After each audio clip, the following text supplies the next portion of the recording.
vedere la Terra in un minuscolo pixel.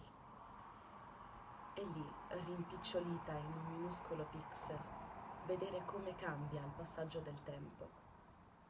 Ecco, questa forse è la prospettiva che Shakespeare sceglie per scrivere il sonetto 64.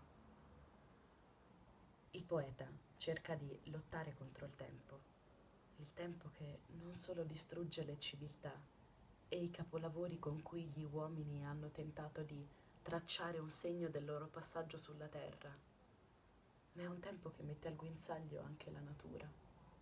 E in questo suo distruggere la natura e le cose umane, il tempo mette in pericolo anche l'amore e la sua eternità. In questo sonetto non c'è molta speranza, ma c'è più una domanda. Esiste un amore in grado di resistere nella sua lotta contro il tempo?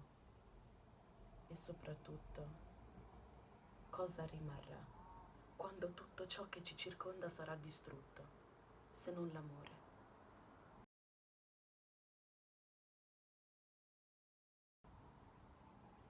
Quando, dalla mano spietata del tempo, ho visto sfigurato il ricco, superbo sfarzo di età consumate e sepolte, quando talvolta sublimi torri vedo rase al suolo e il bronzo eterno schiavo del mortale furore, quando ho visto l'oceano affamato conquistare vantaggio sulla distesa delle spiagge e la terraferma vincere il regno delle acque, accrescendo possesso con perdita e perdita con possesso, quando ho visto un simile avvicendamento di stato e lo stesso stato delle cose rovinato e decaduto.